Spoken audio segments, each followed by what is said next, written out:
Messieurs les directeurs généraux, chers collaborateurs, messieurs et dames de la presse, j'ai annoncé et choisi de tenir ce point de presse qui, en principe, devait être une activité ordinaire du gouvernement. Je crois qu'il l'est d'ailleurs parce que depuis l'arrivée de Madame la secrétaire d'État, il y a de plus en plus des exercices de communication qui permettent à des membres du gouvernement de faire face à la presse et d'expliciter un peu les grands axes de l'action gouvernementale. C'est un exercice indispensable pour mettre en exergue le travail qui est abattu par le gouvernement. C'est un exercice de transparence également, conformément à nos engagements électoraux. Et comme ça a été annoncé tout à l'heure, il s'agit désormais, à intervalles réguliers et de temps en temps, de nous retrouver avec vous pour échanger sur l'action gouvernementale, sur les initiatives, les réalisations et permettre aux Sénégalais de mieux comprendre ce qui est en train de se faire. Pour ce premier face-à-face, nous avons choisi de revenir sur un point qui nous est extrêmement cher, un point qui a jalonné notre discours durant tout notre parcours politique, qui est une illustration de la santé d'une gouvernance, la meilleure illustration en tout cas de la santé d'une gouvernance publique, c'est-à-dire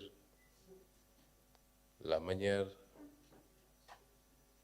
avec laquelle l'État contracte et engage la nation tout entière, particulièrement lorsque ça a des implications économiques et financières, parce qu'il s'agit de la gestion de nos deniers, mais également de la gestion de nos ressources naturelles.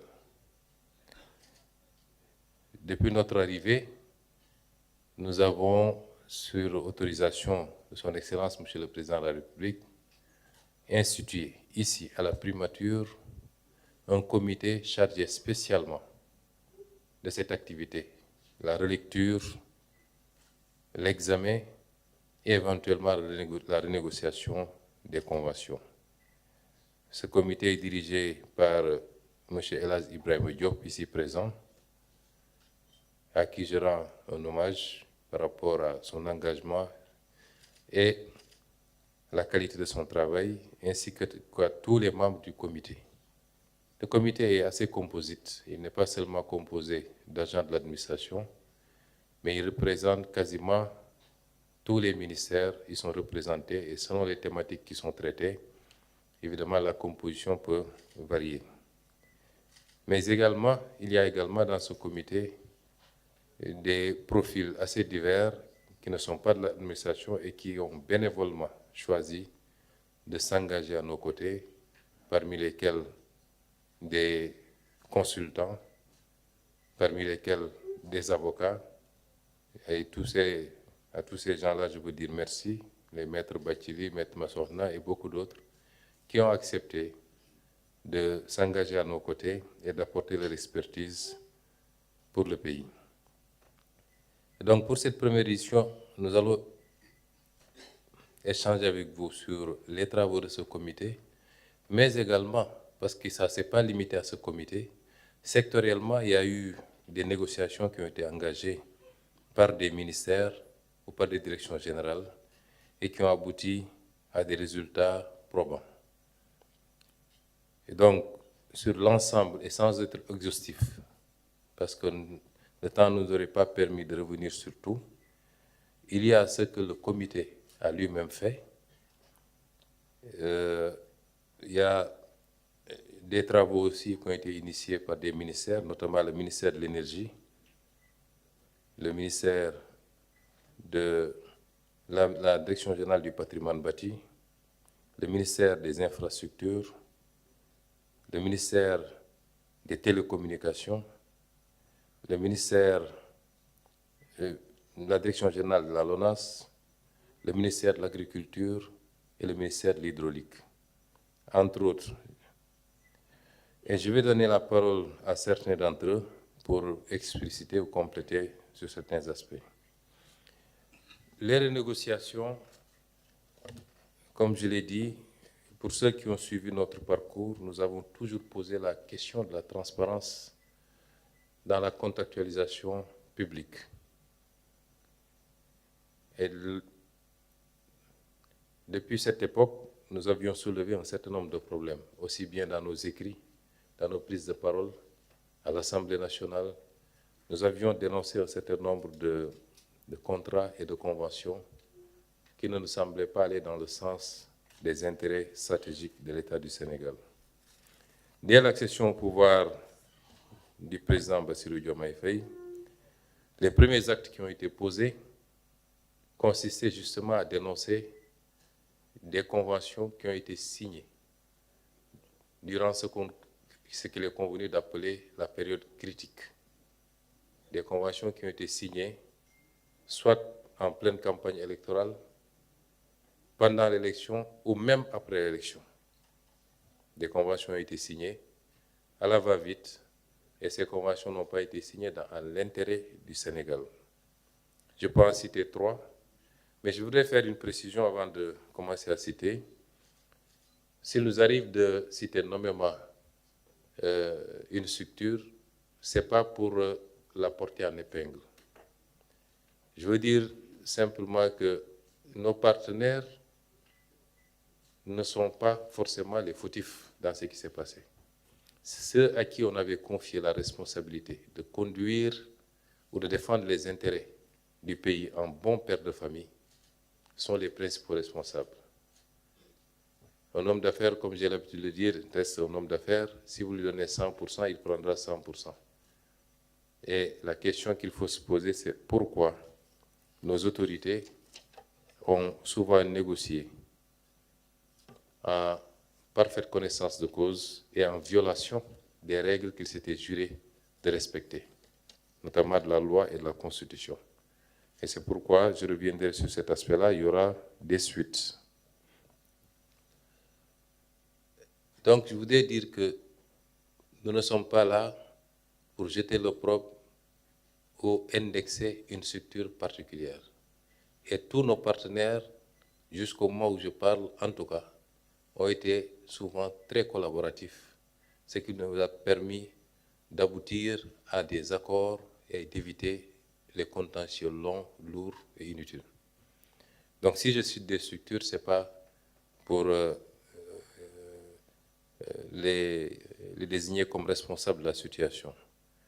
Donc je disais tantôt que dès notre arrivée, sur ces contrats et ces conventions qui ont été signés durant cette période critique, des actes avaient été posés et des décrets avaient été retirés, rappelés par le président de la République, notamment sur des concessions dans le secteur de la téléphonie, dans le secteur du dessalement de l'eau de mer et dans le secteur de la cimenterie. Des conventions signées, souvent après l'élection présidentielle, à la va-vite et qui ont été faites dans la plus grande opacité, mais surtout au détriment des intérêts du Sénégal. Et c'était pratiquement un bon début, le lancement de cette initiative de renégocier, de relire et de négocier les contrats. J'ai mis donc en place ce comité qui n'a pas de limite dans ses compétences relativement au domaine qu'il doit examiner. Tous les domaines de la gestion publique peuvent être examinés, réexaminés par ce comité et en tirer toutes les conséquences. Ce comité a travaillé sur beaucoup de thématiques et comme je l'ai dit, on va revenir sur ces thématiques. Le comité a travaillé d'abord sur le secteur minier. Le secteur minier est un secteur à problème. C'est un secteur où il y a eu beaucoup de choses qui sont passées, comme on le sait. Et le comité a prioritairement travaillé sur ce secteur. et a examiné les contrats et les conventions signés avec un certain nombre de structures. La première d'entre elles, c'est les industries chimiques du Sénégal, les ICS. Le comité a travaillé à examiner cette convention et parallèlement, il y a eu une mission d'inspection de l'inspection générale d'État qui a abouti quasiment aux mêmes conclusions que celles du comité. À la différence que le comité a travaillé à identifier les manquements, à les chiffrer particulièrement avant de proposer des axes de renégociation. Les constats qui ont été établis, c'est que durant tout le temps de ce contrat, le Sénégal a été lésé gravement et le manque à gagner a été chiffré à 1075,9 milliards. Je n'irai pas dans le détail des types d'infractions ou de manquements constatés, mais entre autres, nous pouvons relever le non-paiement des taxes et redevances pourtant dues, parce qu'il y a eu des exonérations fiscales qui ont été allouées à cette entreprise sur des bases légales inexistantes, de la simple volonté d'un ministre qui se lève et qui signe un pacte avec la société pour l'exonérer. Je rappelle qu'au Sénégal, et peut-être comme partout dans le monde, l'exonération ne peut découler que de la loi, et uniquement de la loi. Et même dans ce schéma-là, les redevances n'étaient pas concernées. Et tout ceci constitue des manques gagnés substantiels. Aussi bien pour les avantages fiscaux et douaniers indus, mais également, il y a eu des opérations qui ont privé l'État du Sénégal de sa participation dans ces sociétés, sur des bases erronées et fausses. Peut-être que de manière beaucoup plus ponctuelle, nous aurons le temps, les ministères sectoriellement auront le temps de revenir sur ces questions de manière détaillée, mais l'État du Sénégal était actionnaire, est passé presque d'actionnaire unique, en tout cas principal, à être totalement expulsé de l'actionnariat pour revenir se faire réattribuer une participation de 15%. Ceci a généré également un manque à gagner qui a été chiffré. Il y a eu des abandons de créances que rien ne justifiait au profit de l'entreprise par l'État du Sénégal également. Tout ceci a été évalué à 1075 milliards sur la période couverte par l'examen. Nous avons demandé d'en tirer toutes les conséquences. Pour les redevances, à hauteur de 200 et quelques milliards, nous avions demandé au ministère de l'Énergie, qui a fait le nécessaire, que cela soit notifié à l'entreprise et des mesures conservatoires avaient été même prises allant dans le sens de bloquer les comptes de l'entreprise et de l'obliger à payer ce qui est dû à l'État du Sénégal. Nous avons décidé également de résilier. Ce ne sont même pas des résiliations, puisque les concessions étaient arrivées à terme. Et j'avais demandé à M. le ministre de notifier aux ICS notre décision de ne pas renouveler aussi bien les concessions minières, les 3 concessions minières, que la convention d'établissement pour l'industrie. Ce que nous voulons désormais dans ce secteur, c'est de reprendre l'ensemble des actifs, de définir par nous-mêmes ce que nous voulons de nos phosphates, et c'est déjà fait. Nos phosphates doivent servir d'abord au Sénégal et aux Sénégalais, à son agriculture, mais également dans des projections beaucoup plus ambitieuses à tous les usages possibles, notamment pouvant aller jusqu'à la production de batteries, de batteries LFP, comme on les appelle. C'est ça les décisions que nous avons prises par rapport à ce secteur. De reprendre tous nos actifs, de définir ce que nous voulons. Pour la production d'engrais, il est clair que les options, c'est d'aller vers des engrais sur mesure, d'abord pour notre consommation nationale, puisque nous ne fournissons pas suffisamment d'engrais, en tout cas ni en quantité ni en qualité pour notre agriculture, mais également en visant le marché sous-régional. Notre ambition, c'est de devenir le premier sur le marché sous-régional qui exporte plus de 3 millions de tonnes d'engrais par an. Ensuite, il y a le secteur des cimenteries. Le travail a été fait. Je vous ai dit tantôt à l'introduction que parmi les conventions qui ont été signées durant cette période critique, figurait une convention pour une cimenterie dont le décret a été rapporté.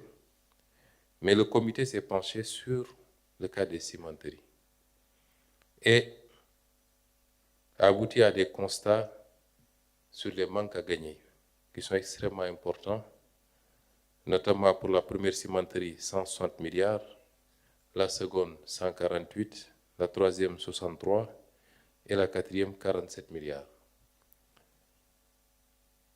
Pour pratiquement les mêmes raisons, non-paiement des taxes et redevances, des avantages fiscaux et douaniers qui ne sont pas dus, parce que des exonérations leur ont été allouées dans les mêmes conditions. La décision qui a été prise ici, c'est de réaligner l'ensemble de ces cimenteries au bon régime fiscal et douanier, notamment le code de 2016, mais certainement le nouveau code qu'on est en train de finaliser, qui consisterait à enlever toutes les exonérations concernant ce secteur. Et cela nous permettrait d'escompter des gains annuels de 360 milliards supplémentaires additionnels sur ce secteur des cimenteries.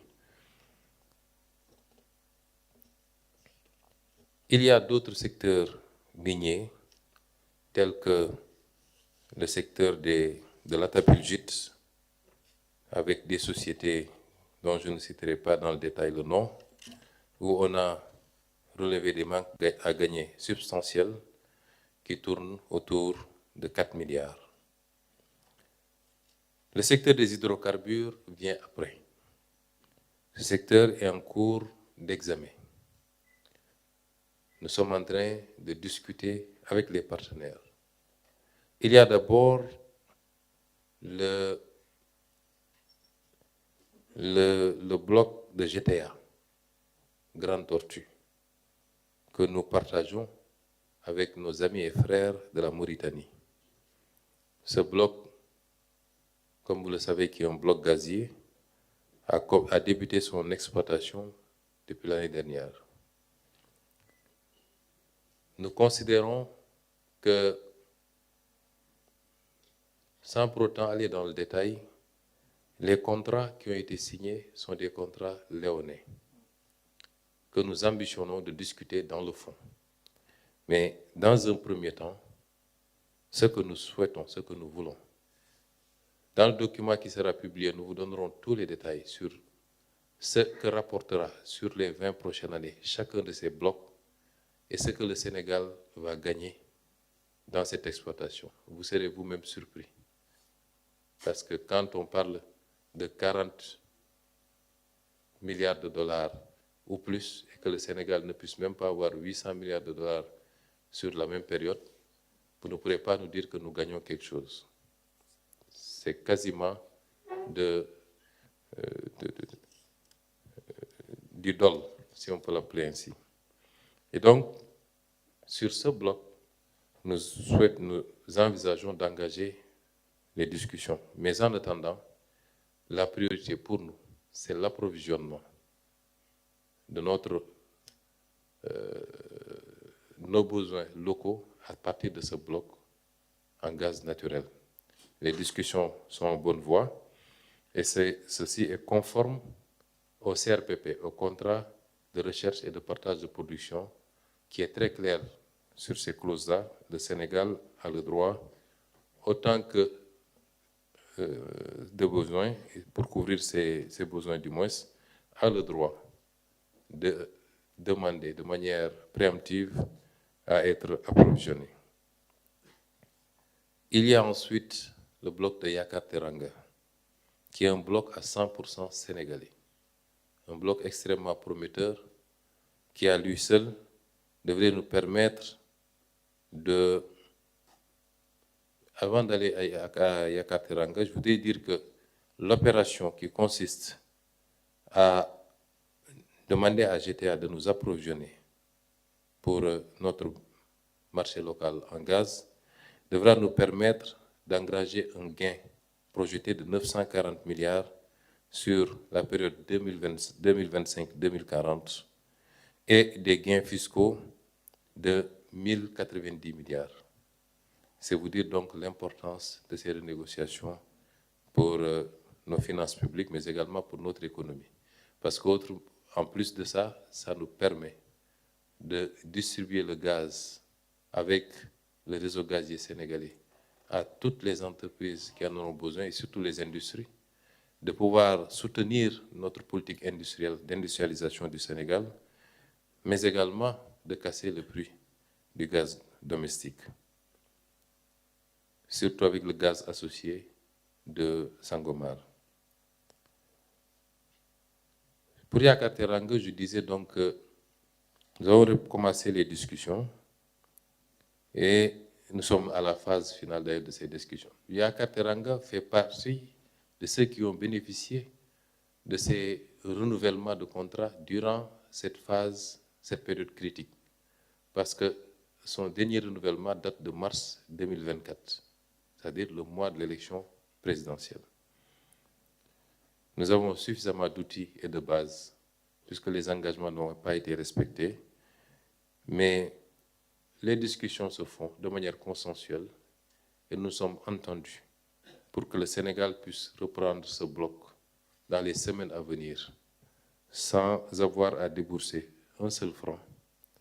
Et selon la stratégie que nous avons adoptée, nous avons adopté une stratégie qui est très simple.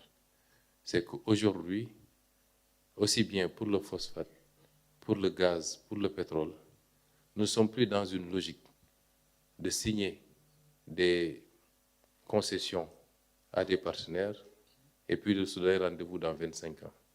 Nous développons une stratégie qui tienne compte de nos aspirations en termes de développement, en termes de consommation.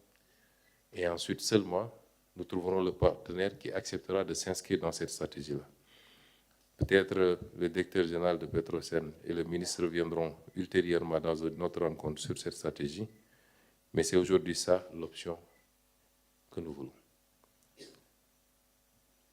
Pour tous ces blocs, et pour beaucoup d'autres, parce que depuis qu'on est là, nous avons eu à résilier pas mal de blocs pétroliers. Le bloc de Diender, que nous avons résilié, le bloc de Differ Offshore, le bloc de Kayar Offshore Profond, lui, je dis qu'on va le reprendre dans quelques jours, c'est celui de Yakar Teranga. Le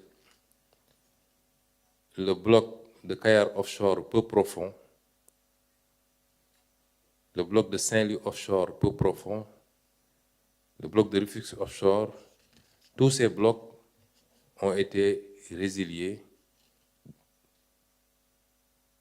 depuis que nous sommes là, sous la conduite de Monsieur le ministre de l'Énergie et le directeur général de Petrosen. Nous sommes en train aussi de discuter dans le sens du redimensionnement des blocs. Je le disais quand on était dans l'opposition, les périmètres étaient trop vastes et trop grands. Et ce n'était pas conforme aux meilleurs standards internationaux. Le ministre est en train d'y travailler et nous pensons pouvoir finaliser, aller dans ce sens-là pour redimensionner les stocks, les périmètres, avoir la possibilité de plus de partenaires et donc de plus de gains partagés pour notre pays et pour ses partenaires. Sur ces questions, il y a des responsabilités également, je le disais tantôt.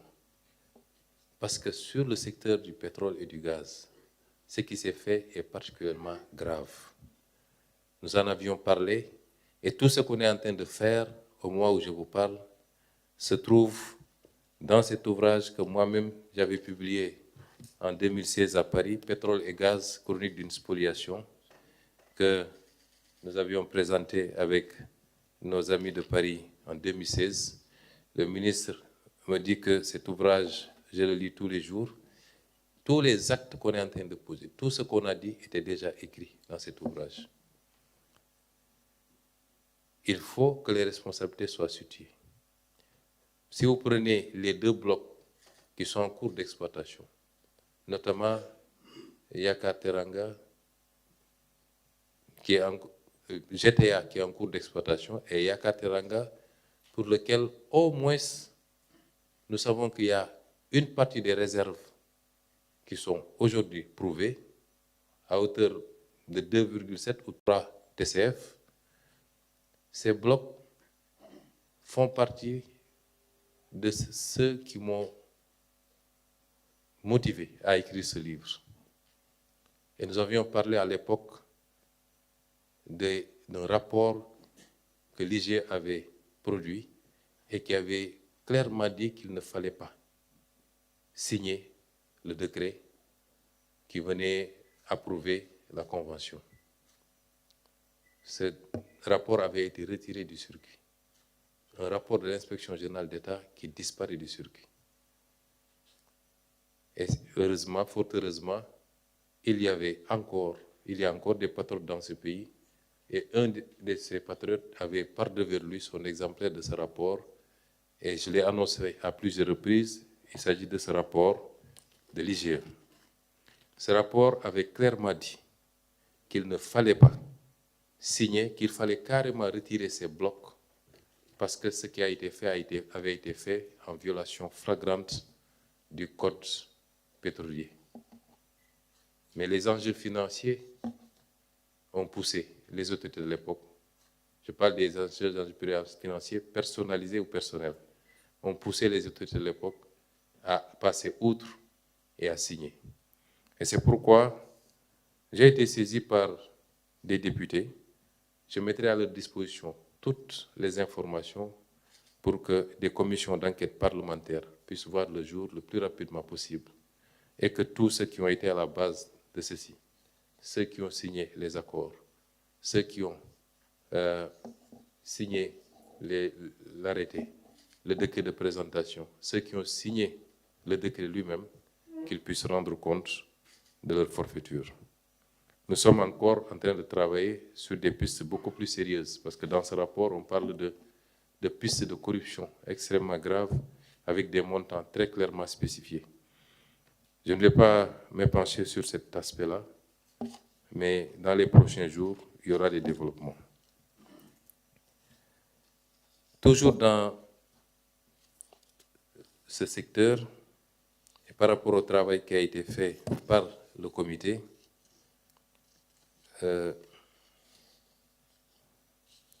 au niveau des infrastructures également, mais avant d'aller aux infrastructures, je voudrais, pour ne pas sortir du secteur du ministère de l'Énergie et des Mines, aborder 2 ou 3 autres questions, notamment sur les mines et carrières.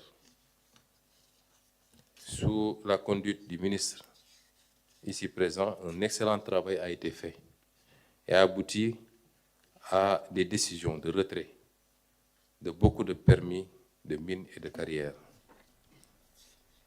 Nous allons en retirer à peu près 71 titres miniers et 71 titres miniers et de carrière, dont 14 titres sur l'or, 8 titres sur l'argile, 5 titres sur le basalte, 8 titres sur le calcaire, 1 titre sur le granit, 1 titre sur le kaolin, 1 titre sur le grès, 14 titres sur la latérite, 1 titre sur le manganèse, 1 titre sur le quartzite et 1 titre sur le sable. Ces titres sont retirés pour non-respect, non-conformité, parce que vous savez très bien qu'en la matière, la délivrance des titres est encadrée par un certain nombre de contreparties, d'obligations en matière d'investissement, en matière de respect des normes environnementales, etc., etc.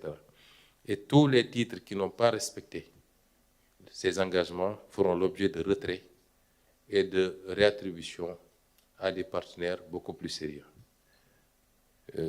Avant-hier, en survolant le code des mines, j'ai appelé M. le ministre des Mines pour lui dire que dans les orientations, il était question désormais de voir comment immatriculer les titres au nom de l'État à travers la société qui s'occupe de ces questions, notamment la Société des mines du Sénégal, la SOMISEN, et de trouver des partenaires pour l'exploitation.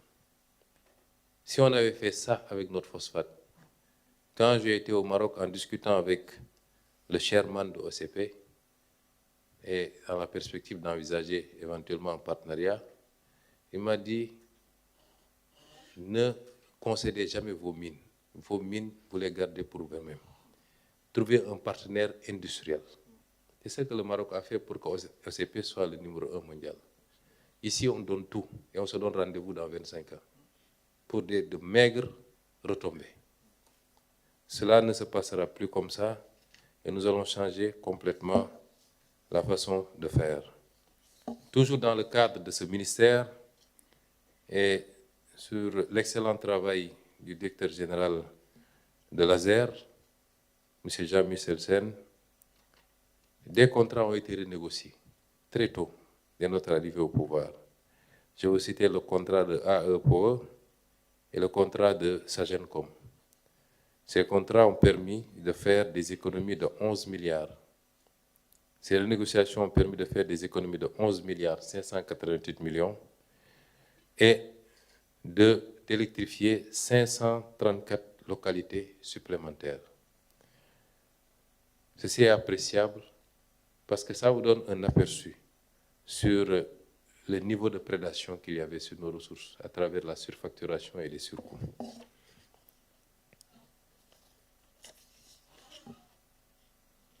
Je crois avoir fait le tour pour le ministre de l'Énergie et des Mines, qui est le ministre le plus sollicité, aussi bien par les travaux du comité que par les travaux qui ont été faits sectoriellement, le ministère lui-même, ses différentes directions générales.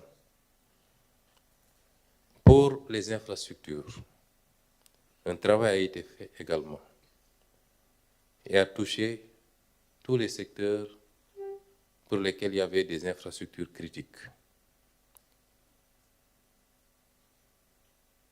Ce travail a permis, et je vous donne seulement un bilan d'étape. Tout ce que je suis en train de vous donner, c'est des bilans d'étape.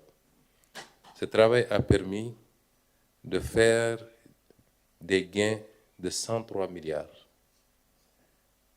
dans les projets de construction et d'équipement d'infrastructures éducatives dans les 45 départements. C'est un projet qu'on a trouvé sur place, un financement de 250 milliards. Nous avons pu faire un gain de 30 milliards, soit 12% de surfacturation, accepté par le partenaire qui nous a permis de redéfinir la convention, de signer un avenant qui tienne compte de ce qu'on vient de dire. Le montant révisé passe de 250 milliards à 220 milliards. Et nous avons opté de réorienter ce gain de 30 milliards dans la construction et l'équipement de 2000 salles de classe supplémentaires en remplacement des abris provisoires. Pour le marché relatif à la construction, à la réhabilitation d'infrastructures pédagogiques et sociales dans les différentes universités, allotis en 5 lots. C'est un marché de 38 milliards. Les renégociations nous ont permis de le ramener à 32,8 milliards, soit un gain de 5,60 milliards et un taux de réduction, donc de surfacturation de 15%. Ces économies sont réaffectées à la réduction du déficit en infrastructures au sein de nos universités. Pour le projet de construction de la cité Terme Sud, une projection de 75 milliards, nous avons pu faire une réduction de 25 milliards, soit 33% de coûts additionnels identifiés, et le marché est revenu à 50 milliards. Et de commun accord avec les forces armées, nous avons décidé d'orienter ce gain des 25 milliards à la construction d'un immeuble sous-sol R+12 sur 4242 m² à Villa-Rose pour 108 logements d'officiers stationnés à Dakar pour 15 milliards et un projet d'extension des capacités d'accueil de l'École nationale des officiers d'active pour 5 milliards et 5 autres milliards en attente d'affectation.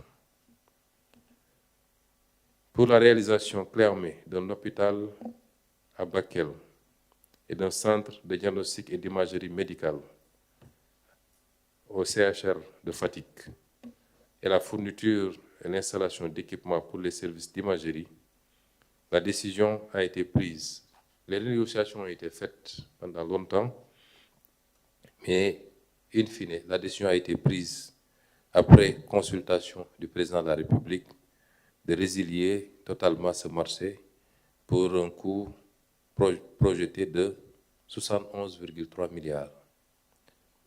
Parce qu'il a été noté beaucoup d'irrégularités et beaucoup de surfacturation. Pour le projet de construction de 15 centres de formation professionnelle au Sénégal, pour un coût initial de 50 milliards, nous avons relevé une surfacturation de 6,68 milliards, soit 13% de surfacturation. Le montant révisé est de 43,46 milliards. Nous avons décidé d'utiliser ce coût additionnel à la construction et l'équipement de 2 centres de formation professionnelle supplémentaires. L'ensemble, toujours pour les infrastructures, le comité avait travaillé sur la question de la gestion de l'autoroute à péage. Vous savez très bien que nous l'avions épinglé ou dénoncé quand nous étions dans l'opposition.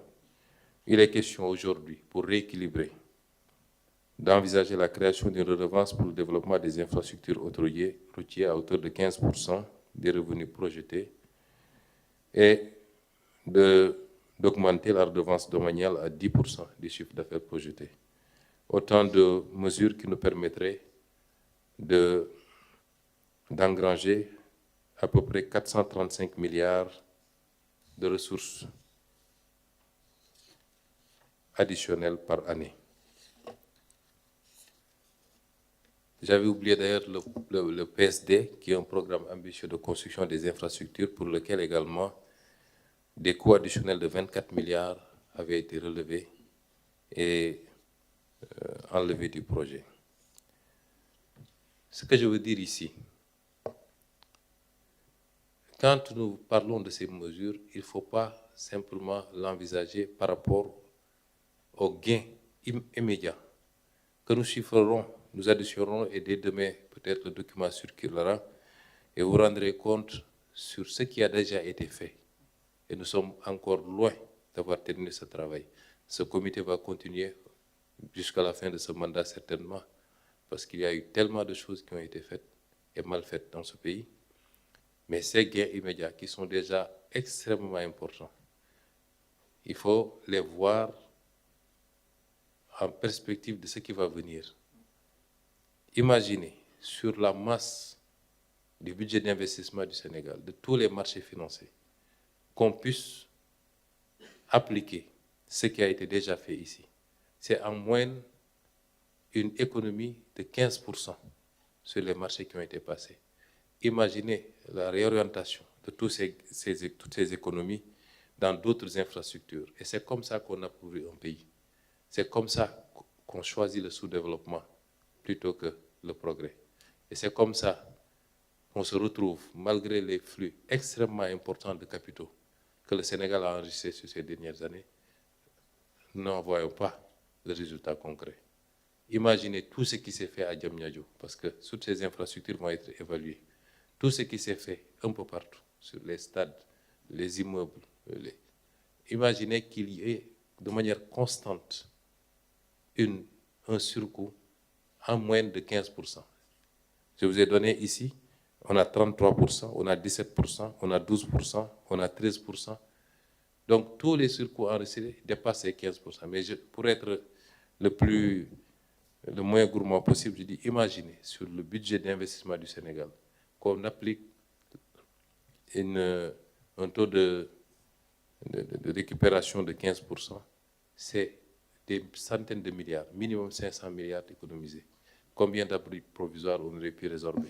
On ne devait plus avoir d'abris provisoires dans ce pays si les financements avaient été bien orientés, mais surtout s'ils avaient été conformes aux meilleures pratiques et aux meilleurs standards.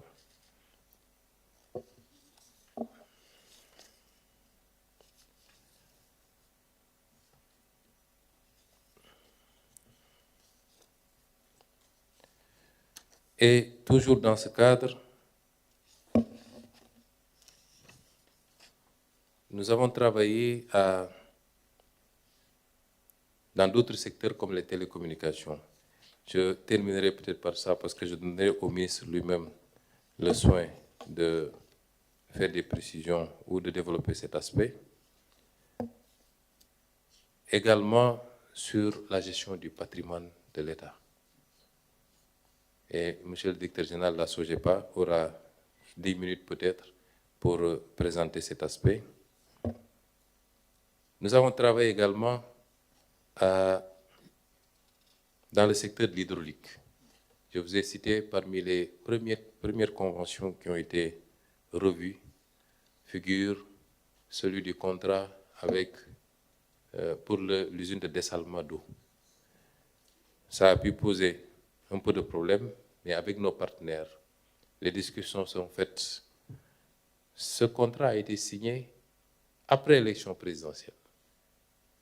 J'étais avec le président de la République à l'hôtel Azalaï et on avait convoqué un des ministres du régime sortant pour qu'il vienne nous trouver. C'était après l'élection et avant la prestation de serment. Et ce ministre est venu nous trouver à l'hôtel. Il s'est excusé de son retard en disant que j'étais au palais parce qu'il fallait rapidement signer le contrat de l'usine de dessalement. Je lui ai dit, mais comment vous pouvez continuer à signer des contrats alors que votre pouvoir est arrivé, a atteint sa date de péremption?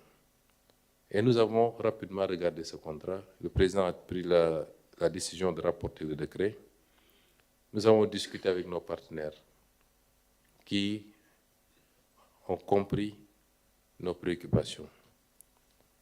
Et la procédure a été redressée et mise en conformité avec les lois et règlements. L'effort de soutenabilité de l'État est passé de 17,5 milliards par an pour la première phase et 35 milliards par an pour la deuxième phase, contre 20 milliards et 40 milliards dans le contrat initial. Et le prix de l'eau dessalée, qui était fixé à 427 francs mètre cube, est revenu à 389 francs mètre cube. La capacité de production des 2 centrales solaires sera portée désormais à 300 MW contre 150 MW dans le premier contrat, soit le double. La production supplémentaire sera revendue à la Sénélec au prix de 18 francs CFA le kilowattheure. Aujourd'hui, la Sénélec n'achète pas à moins de, monsieur le ministre, 80 francs ou 70 francs. Plus de 90 francs. Et dans la négociation, nous avons pu obtenir que le surplus généré sur les 300 MW soit revendu à la Sénélec à seulement 18 francs le kilowattheure, ce qui permettrait de baisser le prix de l'eau dessalée et de générer des gains au profit de la Sénélec. La SONES sera également actionnaire dans la nouvelle société de gestion de l'usine de dessalement de la Grande Côte, et l'État, à travers la SONES, en partenariat avec Aquapower, compte mettre en place des projets similaires dans la sous-région ouest-africaine. Donc nous passons dans un partenariat beaucoup plus actif. La Sénélec sera également actionnaire de la SPV Énergie, la future société de gestion des 2 centrales photovoltaïques de 300 MWh. Et enfin, le partenaire va mettre en place un institut de formation au métier du dessalement en développement de partenariat. Toute chose qui n'existait pas dans l'ancien contrat. Toujours dans le domaine de l'hydraulique, il y a eu la phase 2, eau potable en milieu rural. Cette phase 2, nous l'avons renégociée pour un projet d'environ 60 milliards financé par nos partenaires. Nous avons pu négocier et aboutir à un surcoût de 11 milliards enlevé du projet. Finalement, de 85, le nombre de forages à réaliser est passé à 101. Des localités comme les îles du Saloum, les îles de la Casamance, le département de Médina Yoro Foulah, le Ferlo et Kédougou vont ainsi voir leur dotation augmenter. Ce projet, je l'avais lancé à Fass Touré le 3 février 2025. C'est entre autres un certain nombre d'axes de renégociation que nous avons pu emprunter sur les 18 derniers mois, le comité, mais également toutes les autres initiatives et qui ont permis aujourd'hui aux Sénégalais, au Sénégal, d'engranger énormément d'économies et de gains sur des contrats qui ont été très mal libellés, de pouvoir asseoir une nouvelle politique en termes de contractualisation pour être sûr que chaque centime du contribuable sénégalais a été bien utilisé, mais surtout de pouvoir redéfinir, surtout dans le secteur des industries extractives, dans le secteur du phosphate et dans le secteur du pétrole, de faire de ces ressources des leviers de notre développement avant tout, et de sortir de cette logique qui consiste à exporter toujours et encore de la matière brute pour importer des produits finis beaucoup plus chers. Je m'avais donné à monsieur le ministre des télécommunications de soins sur les points relatifs à ces renégociations d'apporter quelques clarifications également. Monsieur Sall.